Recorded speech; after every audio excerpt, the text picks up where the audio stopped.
Buenas tardes, queridas amigas, amigos que nos siguen en esta secuencia de conferencias para adentrarnos en la vida, la investigación, la preocupación, la recopilación, la contrastación de datos acerca de Tupac Amaru, Micaela, su comité libertario y lo que significó esa gesta para nosotros.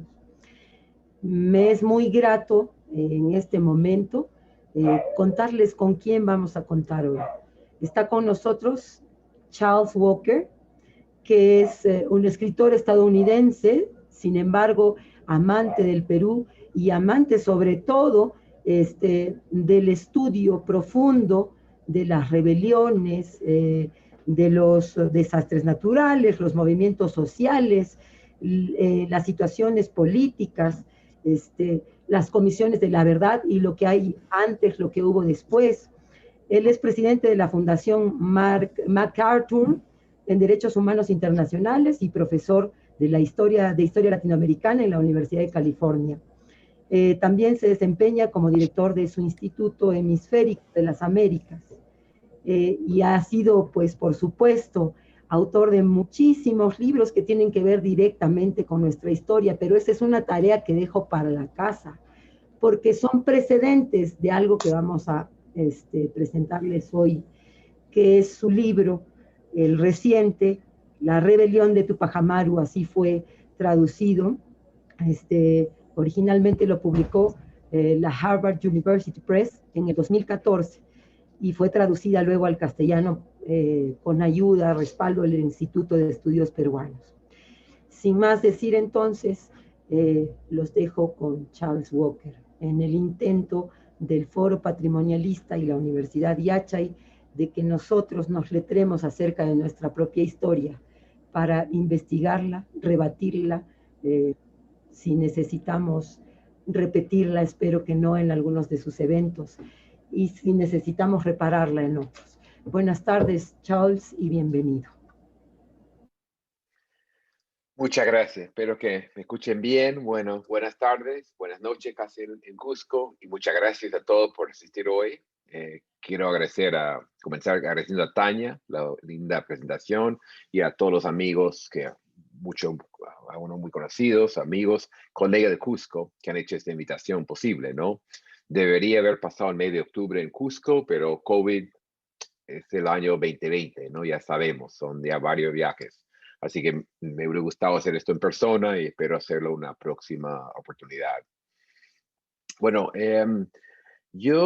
una impresión que tengo muy fuerte es que cabe más la discusión del bicentenario va a girar alrededor de Tupac Amaru y Micaela Bastidas. No por chauvinismo, solamente a ver cuál héroe es, aunque eso tiene en parte, pero en fin, hay discusiones banales sobre, no sé, que no interesan mucho, pero sí hay una discusión profunda sobre qué es el Perú, cuáles son sus rasgos históricos, cuáles sus bases, ¿no? Estos muchas veces tienen que ir más allá de la época que conocemos de San Martín, Bolívar, sino ir más allá hacia Cusco, con todas sus complejidades y todo. O sea, yo creo las buenas discusiones en todo el Perú, y no solo puede ser Lima, y no solo puede ser Lima y Cusco, tienen que ir más allá, van a terminar viendo mucho más el siglo XVIII. Eso me conviene porque soy historiador del siglo XVIII. También he trabajado tengo un libro que acaba de aparecer sobre Juan Bautista Tupac Amaru, el medio hermano, que es un cómic que debería estar en castellano ya, pero por razones obvias no se puede todavía. Pero yo digo que en la discusión hasta ahora sobre el bicentenario, Tupac Amaru y Micaela Bastidas están muy presentes. Quiero mencionar, algunos sabrán, pero en LUM, en lugar de memoria, en Lima, con Manuel Borga, Enrique León y un gran equipo ahí, y bueno, también un equipo internacional, hemos hecho una exposición que se inauguró hace un par de semanas, Tupac Amaru, Micaela Bastidas, Memorias, Símbolos y Misterios, ¿no? Esta exposición sobre las imágenes de ellos dos con la participación de 14 artistas de todo el Perú. Yo espero que lo que llegan a ir a Cusco está hasta el 18 de mayo, día muy simbólico, 2021, y estamos con el proyecto de traerlo a Cusco, porque obviamente sabemos eso, ¿no? Contamos con el apoyo de Verónica Tupayachi, que nos hizo el favor de ir a fotografiar a los pueblos tupamaristas para que estuviera presente. No queríamos ninguno, y esto debo reconocer la visión de Manuel Ward. Al principio dijo, no puede ser solo las imágenes muy conocidas de que la de Tupac Amaru en Lima, del gobierno de Velasco, tiene que estar la actualidad. Y bueno, logramos con COVID, muy poco tiempo, un presupuesto muy limitado, tener un par de paredes de fotografías actuales de Cusco, ¿no? Así que bueno, esperamos tal vez con el apoyo de algunos de ustedes llegue al Cusco a partir de mayo del año que viene, ¿no? Bueno, voy a comenzar con algo que siempre hago en estos tipos de charlas. Voy a definir quién es Tupac Amaru en términos muy amplios, ¿no? El gran peligro en la charla de historiadores es que suponemos mucho conocimiento, y eso me pasa mucho en Cusco. La gente sabe muchísimo, mucho más que yo, obviamente, de muchas cosas, pero hay cosas que no saben. Así que voy a dar una visión muy básica, amplia. Sé que para algunos de ustedes han escrito, esto va a ser nivel de colegio, pero quiero comenzar. De ahí hablar del libro, algunos de mis argumentos, y dije al principio, antes de comenzar, me gustaría, no sé, hablar media hora, 35, un poco más, poco menos, para diálogo de estos diferentes tipos de cosas, ¿no? Bueno, Tupac Amaru entonces es una frase, es el dirigente de la rebelión más grande en la época colonial en Hispanoamérica, incluyendo México, y un símbolo nacional de Perú y más allá. Y eso, o sea, como ejemplos, han tomado su nombre dos o tres grupos guerrilleros y el rapero más famoso del mundo, Tupac Shakur. Es un detalle, a mí me parece muy simbólico, muy importante, que siempre deja la boca abierta a mis alumnos, ¿no? Tupac Shakur. La rebelión fue de 1780 a 1783, estamos hablando antes de la Revolución Francesa, antes de la Revolución Haitiana, y pasó de Cusco a juntarse con los carteristas en Bolivia. O sea, que es una relación muy complicada que podemos hablar, ¿no? Y además, cuando hablamos en Bolivia, carteristas siempre hay que hablar en plural, porque no fue un movimiento, sino varios, bien descentralizado, ¿no? La rebelión tuvo en jaque la corona, pero perdió con un saldo de hasta 100,000 muertos. Les voy a hablar un poco más de eso. Es una cifra que yo no creía al principio. Perú era mucho más pequeño, estamos hablando de un virreinato de 2 millones y pico, y una cifra altísima, más que el conflicto armado interno. Entonces, está por probar todavía, pero es una cifra altísima, sobre todo si tomamos en cuenta las enfermedades posteriores, los castigos, etcétera. En contraste con la revolución haitiana, no tuvo un claro impacto global en su momento, pero sí para mí cambió radicalmente la regla de juego en cuanto al poder en los Andes y marcó mucho más la época de la independencia y más allá. O sea, importancia tiene.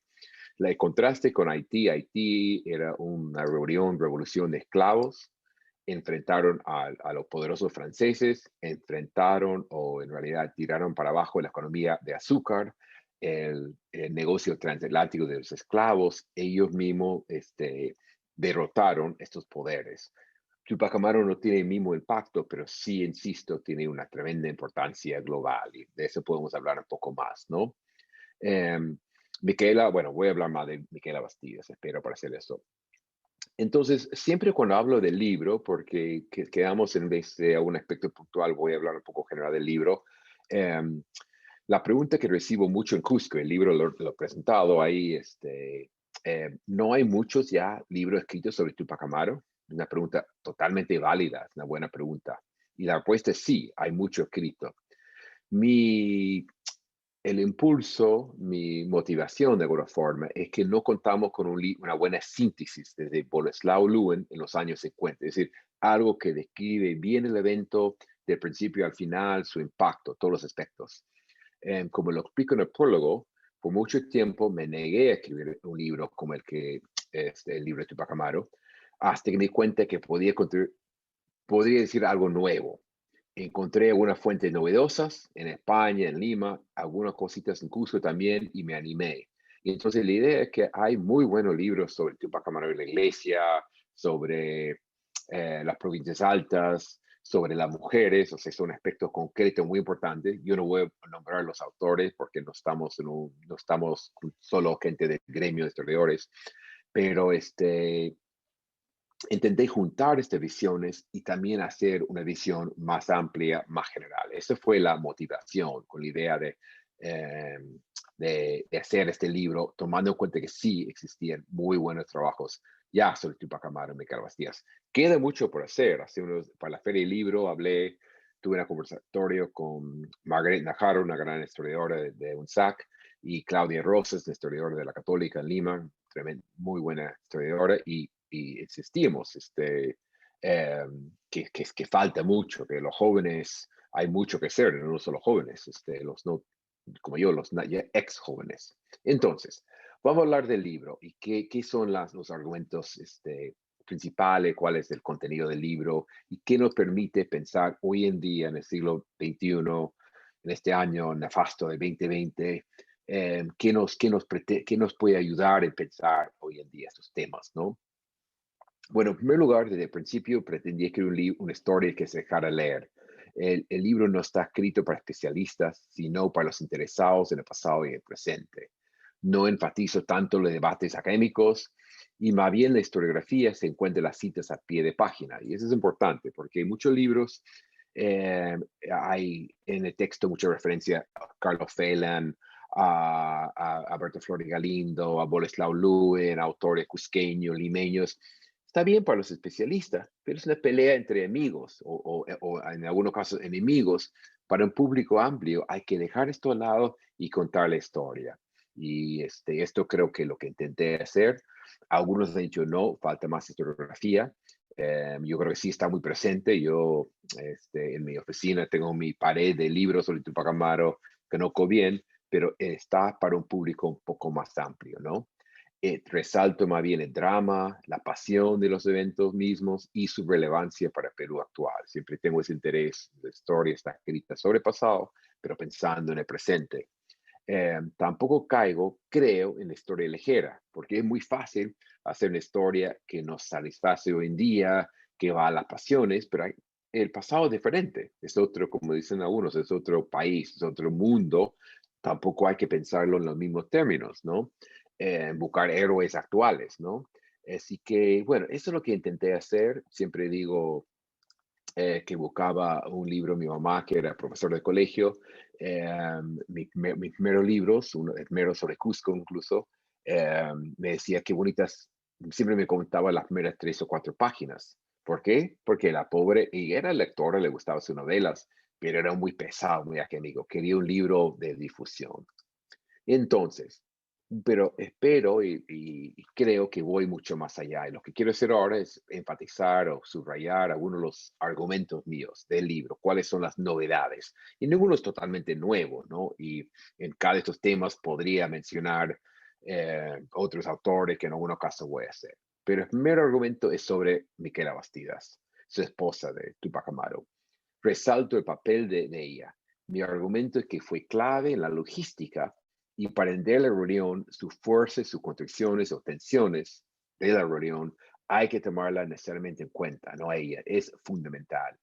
Siempre vista, siempre ha sido vista como la esposa fiel o la jodida que lo apuraba, que se quedaba en casa, decía, apúrate y regresa a casa, ¿no? Incluso me acuerdo en una presentación en Cusco, alguien me preguntó usando el término saco largo, la verdad que me pareció de muy mal gusto, o sea, esa es la manera que se ha visto, que ella fastidiaba, ¿no? Pero gracias a su correspondencia con Tupac Amaru y otras fuentes de una visión mucho más integral, ¿no? Era fundamental. Ahora, ¿qué quiero decir con logística? Esa es palabra que yo creo que yo no sabía o no sabía bien. Ella se encargaba de asegurar armamento, comida, leña, asegurar que los soldados que estaban, por ejemplo, me acuerdo de una carta en Chubivilcas, tenían su coquita, que había algo de alcohol para animarse con el frío, como ustedes que no se saben muy bien, y también para las heridas, o sea, la cola era fundamental. Se encargaba pagaban un poquito, casi una propinita a los soldados, pero aseguraba que pagaban para evitar el saqueo y el maltrato de los locales, que es un conflicto eterno en las luchas, ¿no? Y esto no era nuevo para ella, porque ella, como buena mujer andina, ella se encargaba, y eso podemos discutir, pero mi impresión, ella se encargaba de la economía doméstica, incluso de la empresa, porque Tupac Amaru tenía mulas, era curaca, no he dado mucha biografía, por este público creo que todos tienen idea básica y podemos hablar más de eso, pero tenía sus mulas, y llevaba productos cusqueños, coca, ají, las mismas mulas, azúcar de Abancay y otros productos pasando por Potosí, a Jujuy y Salta, en lo que hoy es el norte de Argentina. Pero Micaela Bastidas no se quedaba en casa descansando, más bien ella se encargaba de las deudas, del cobro, porque era una economía de crédito. No es que él tenía, no había bancos o en la casa tenía mucho dinero, sino ella ante la reunión se encargaba de pagar la deuda, de comprar más azúcar, de asegurar que tenían para comer en el camino. Y con eso es la mejor práctica para entrenar, digamos, para ser una jefa de una gran reunión. O sea, esto es el papel de Tini y resalta mucho su papel. Una crítica que me han hecho en Cusco, que yo no pude responder bien, porque la verdad que estoy totalmente, estoy de alguna forma de acuerdo, ¿por qué no puse el nombre La Rebelión de Tupac Amaru y Micaela Bastidas? No lo puse por varias razones. Creo que Tupac Amaru mismo no la trataba como un igual, pero sí sabía que era fundamental o muy importante. Bueno, eso lo dejo como primer tema, ¿no? Para discutir más. Segundo, y este ha sido un poco más polémico, y he recibido críticas y halagos y creo que, bueno, el papel de la iglesia. Enfatizo el rol que tenía, sobre todo el fascinante obispo arequipeño, pero el obispo de Cusco, Boscoso y Peralta, que es un personaje increíble, era coleccionista de arte, era muy amigo de Tupac Amaru, era un gran conversador, su casa en la iglesia y su casa parroquial, era conocido como un centro casi intelectual o centro de sobremesa en Cusco. Pero él hace un par de cosas, es un criollo moderado, de alguna forma al principio puede tener simpatía de la reunión, pero rápidamente dice, no, esto está de más, están quemando obrajes, están matando gente. Y tiene dos medidas que son bien importantes, que no se había tomado en cuenta. Aunque un autor, Cornejo Broncle, hace casi 100 años escribió, o sea, mencionó, ¿no? Tampoco ningún argumento, eso es totalmente nuevo o mío. También hay otros que han dicho o han enfatizado un aspecto. Pues que Separate hizo dos cosas. Primero, excomulgó a Tupac Amaru. Dijo oficialmente, tú no eres católico, tú ya no eres parte de la iglesia. Y le dolió mucho, porque un hombre, él y Michaela eran muy fieles. Y llevaban su cura, su sacerdote en el camino, daban los ritos a todos los muertos, no dejaba nadie tocar las iglesias, que sabemos que en los pueblos tupamaristas, provincias altas, los valles, las iglesias son espectaculares, ustedes que no sé mejor que yo. Dijo, no, él está fuera de la iglesia y comenzó la idea que era un hereje, que era no católico, que no era cristiano. Y tuvo un impacto bien importante, no con todos, pero con algunos. Segundo, eh, mantuvo a sus sacerdotes en estos pueblos. Es decir, los curas de Sangrará, de Pomacanchi, me acuerdo de una carta, de cerca de Santa Bárbara, en las alturas de Sicuani, escribían diciendo, mira, estos terribles están quemando a obrajes, matando a gente, me voy para Cusco, pido permiso. Y él dijo, no, ustedes se quedan ahí, no le va a hacer nada, porque él no va a matar a un sacerdote, y ustedes pueden animar a los realistas, a la gente que no quieren saber la religión, por picachones, por miedo, por diferencias eh, personales, lo que sea, y estos sacerdotes, con un gran miedo, y tengo un artículo sobre eso, se quedaban contando, espantados, porque decían, Tupac Amaru puede ser que no nos toque, pero los rebeldes están furiosos. Incluso uno cuenta una historia que hacían bulla, que habían cortado cabezas españoles, lo habían puesto un saco y movían las cabezas para hacer bulla. No sé si es verídico la historia, pero en esos momentos escribía. O sea, mantuvo el arzobispo este apoyo realista en medio de una zona, lo que llaman una zona roja, que estaba tomada por los rebeldes, con la excepción de las iglesias. Bueno, Esto fue para mí un peso muy fuerte, ¿no? En contra de la rebelión. Ahora, dos cosas aquí importantes. Primero, fue una tensión de principio a final, porque algunos rebeldes quechohablantes más radicales querían quemar iglesias. Decían, esto nos explotan igual, ¿por qué pagamos el diezmo? ¿Por qué nos obligan a hacer trabajo gratis? Una serie de reivindicaciones. Decían, yo no respeto al sacerdote, Tupac Amaru y Miquela Bastías. O sea, como todos los movimientos sociales, vemos tensiones, diferencias, y eso comienza a surgir a través del tiempo. Y segundo, y hay que ser justo, cuando hablamos de la Iglesia Católica, yo creo que en términos históricos en la actualidad hay que hablar en plural. Es decir, había sectores que apoyaban, había curas que apoyaban la rebelión. Estos los conocemos bien y han sido héroes y eso.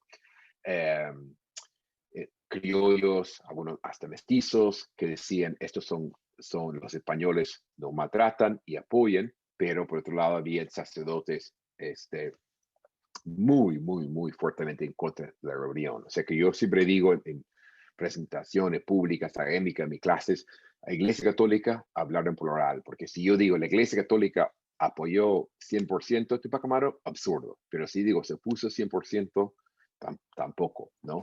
Entonces, pero yo creo que estas medidas del obispo sí tenían su impacto muy fuerte. Bueno, otra cosa que yo creo que sí, no sé si es más original, pero es bien importante. Ustedes saben, más o menos conocen, yo soy un grupo distinguido aquí, los eventos de noviembre con la muerte de Corregidor, y más bien todo cusqueño, creo que casi peruano, sabe lo que pasó el 17 y sobre todo el 18 de mayo, ¿no? Con la muerte de Tupac Amaru, Miquela, los 4 caballos, ¿no? Em, pero esto, lo que yo insisto en el libro, es solo una primera fase. Continúa después con el primo de Tupac Amaru, Diego Cristóbal, su hijo y un pariente de Miquela, que puede ser pariente de José Gabriel también. Siguen después de mayo, van al sur y continúan por casi 2 años. Y esto es cuando pasa la gran mayoría de violencia. Por eso yo decía, cuando mencioné al principio los 100,000 muertos, que me pareció muy exagerado. En la primera fase, y no tengo los números, no pretendo tener un cálculo muy claro, pero yo diría que son 10,000 máximo. Esta segunda fase, la lucha va al sur, es sobre todo por de la Raya a Puno, más alto, menos comida, es decir, menos pueblos para agarrar trigo, aceite, básicamente viviendo los animales. Y con el tiempo, los españoles, por ejemplo, que venían muy bien armados de Lima, con sus caballos, con sus carpas, con sus provisiones, con su disciplina, con sus buenos zapatos, después de un año, o sea, captura Tupac Amaru, pero continúa por más de un año, 2 años. Yo tengo cartas de soldados limeños y verdad que dan mucha pena. Están descalzo en la raya, o sea, zonas de 4,000 y pico, en junio. Yo ya no tengo que contarle a ustedes qué frío es esto, ¿no? O sea, esto segunda fase y es más radical. Ya comienzan, por ejemplo, de matar a sacerdotes, ya comienzan a cuestionar la iglesia, ya sobre todo, para describir en términos generales, ya no hay neutralidad. En la primera fase de Tupac Amaru y Miquela Bastidas, cuando ellos entraban a un pueblo, hacía una especie de meeting, o sea, en la plaza. Tupac Amaru, bueno, él, normalmente, ellos se quedaban en Pampamarca y Tungazuca, viendo provisiones y todo eso.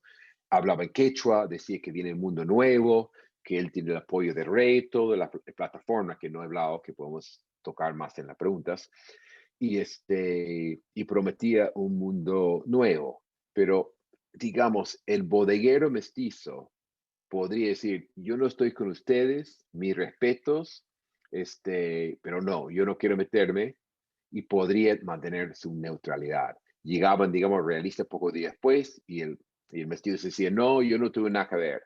En la segunda fase es todo o nada. Para el rebelde, todos los pucajuncas, los cuellos rojos, son españoles. Incluso Flori Galindo es el ejemplo de que alguien con una camisa con un botón es europeo y por lo tanto enemigo de los rebeldes. Y para los realistas, y hay acá donde entra la brutalidad, cualquier quechua hablante, que en el sur son la gran mayoría de Sicuani, Tinta a Lago Titicaca, son rebeldes, insurgentes, herejes, tiene una serie de nombres, casi nos hacen pensar, siempre me hacían pensar en hoy día lo que hacemos como terrorista, ¿no? Esos términos. Y entraba un pueblo así, estos han apoyado a los rebeldes, y si quedaban gente eran mayores de 50 años, entonces era bien mayor, ya no, tanto creo, o nada. Y los rebeldes igual ya no capturaban presos, los mataban. Es decir, en la primera fase, Tupac Amaru y Micaela Bastías entraban, por ahí mataban una autoridad y una batalla morían 2 o 3, pero metían preso a unos, soltaban la gran mayoría. En la última fase, sobre todo en los fines de 82, entre los realistas matan a todos los indígenas. Los rebeldes se acerca a un pueblo mestizo donde están los realistas, matan a todos, incluso con una serie de acusaciones de abusos, de cosas horrendas por ambos lados. O sea, insisto, cuando hablamos de Tupac Amaru y Micaela Bastidas y la rebelión, hay que pensar en esta segunda fase, porque es cuando ponen en jaque los españoles, es cuando viene la gran violencia, es cuando los españoles más serios en Buenos Aires y Lima dicen, esto es cosa seria. Puede ser que perdamos de Tinta o hasta Cusco, hasta todo lo que hoy es Bolivia, hasta Jujuy, Salta, Tarapacá, ¿no? Se habla de ceder o ser algo así, mantener Arequipa, mantener Lima, Buenos Aires, pero hay una especie de zona andina gigantesca que es casi zona liberada. Bueno, y esta segunda fase se ha estudiado muy poco. Hay muy buena documentación, hay mucho que hacer. Yo con el libro, me acuerdo que cuando presenté el libro en Sicuani, alguien después se acercó de Chumbivil que me dijo que había leído el libro, que Chumbivilcas tenía muy poco. Dije, señor, para que un libro de 250 páginas y no 1000, tuve que solo usar algunos ejemplos, ¿no? Pero son estos años de violencia cuando realmente se pensó en un nuevo Perú y su radicalismo, violencia. No quiero ser una visión romántica, fueron brutales. Los rebeldes también puso un jaque, como dije, a los españoles. Yo creo que tenemos que pensar, sobre todo en Cusco, esta segunda fase. Claro, ya no se aleja de Cusco, pero la rebelión todavía es de la familia Tupac Amaru, la familia Bastidas, y tiene una gran presencia todavía en la zona suya. Bueno, ¿cómo voy de tiempo? Ya. Bueno, finalmente, se ha hablado de Micaela Bastidas, podría haber dicho un poco más sobre las mujeres, segundo sobre la iglesia, tercero sobre la segunda fase, y cuarto me gustaría hablar de la violencia. El libro tiene mucho sobre eso, y no quiero entrar en mayores detalles, pero me intriga mucho, y creo que es un ejemplo que va mucho más allá de Perú. ¿Por qué va empeorando la violencia? Y yo digo empeorar, porque me pueden decir, bueno, tiene que ver revolución, es violenta y eso, pero ¿por qué tanto? ¿Por qué tanto muerto? ¿Por qué tanta crueldad? No hay cada historia de que maten a niños de 2 años, las violaciones son por ambos lados, parecen, yo no, es muy difícil probarlo, pero se habla mucho de abusos, etcétera. ¿Por qué, no?